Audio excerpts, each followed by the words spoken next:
খোয়াই নদীর জল থেকে এক নবজাতকের দেহ উদ্ধার। তেলিয়ামুড়া থানাধীন ইচারবিল গ্রামের পার্শ্ববর্তী খোয়াই নদীর জল থেকে নবজাতকের দেহ উদ্ধার ঘিরে চাঞ্চল্য। ঘটনার খবর পেয়ে তেলিয়ামুড়া থানার পুলিশ ঘটনাস্থলে ছুটে গিয়ে নবজাতকের দেহ উদ্ধার করে তেলিয়ামুড়া হাসপাতালের মর্গে নিয়ে যায় ময়নাতদন্তের জন্য। পুলিশ ঘটনার তদন্তে নেমেছে। সাত সকালে তেলিয়ামুড়া থানাধীন ইচারবিল গ্রামের পার্শ্ববর্তী খোয়াই নদীর জল থেকে এক নবজাতকের দেহ উদ্ধারকে ঘিরে চাঞ্চল্য।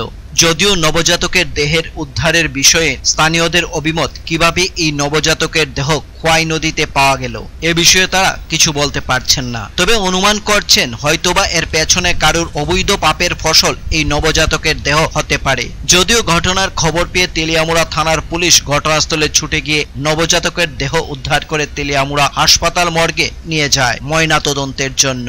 বর্তমান সভ্যতার যুগে দাঁড়িয়ে যখন নবজাতকের দেহ ক্ষতবিক্ষত অবস্থায় কখনো নর্দমায়, কখনো ডাস্টবিনে বা কখনো এরকম ভাবে ছড়া বা নদীর জলে পাওয়া যায়, তখন ভাবতে বাধ্য হয় আমরা কোন সমাজে বসবাস করছি। এখানে উল্লেখ করা প্রয়োজন, ইতিপূর্বে তেলিয়ামুড়ার বিভিন্ন এলাকায় এই প্রকারের ঘটনা সংঘটিত হয়েছে। অসমর্থিত সূত্রে গুঞ্জন, তেলিয়ামুড়া হাসপাতালে যে বিভিন্ন সময় অবৈধ গর্ভপাতের ঘটনা ঘটে, হয়তোবা এর পেছনেও এই প্রকার কোনো বিষয় জড়িত থাকতে পারে। সার্বিক বিষয়ে তদন্তের দাবি উঠছে।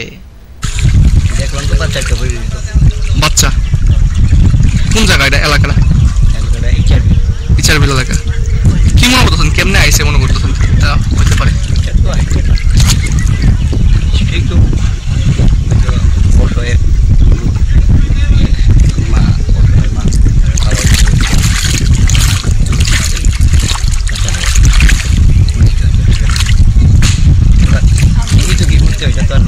ঘটনা হয়েছে, একটা খবর পাইছি নদীতে একটা বাচ্চা ময়রা লেগে রয়েছে। আইসি আমরা দেখাইছি গিয়া, কিন্তু এটা মেয়ে না ছেলে বোঝা যাইতেছে না, মানে ফুললা প্লাস্টিকের মতো হয়ে রয়েছে, চামড়া টামড়া নাই, কিছু নাই।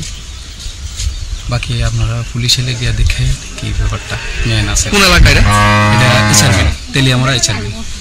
এটা কি মনে করতেছেন, এটা কি মানে অন্য কিছু, মানে অনেকের মানে পাপের ফল হিসেবে এরকম ফলাই রাখছে, এরকম কিছু হইতে পারে? না, এমন হইতে পারে না। এটা মোটামুটি বড় দেখাতেছে বাচ্চাটা, বড় ম্যাচিউরড বেবি নাকি? প্রায় 3-4 মাসের বাচ্চা এরকম দেখা যাইতেছে। প্রায় 1 বছর বোঝা যাইতেছে, বছর খানেক হইতে পারে, এরকম বোঝা যাইতেছে। Bureau report, focus Tripura.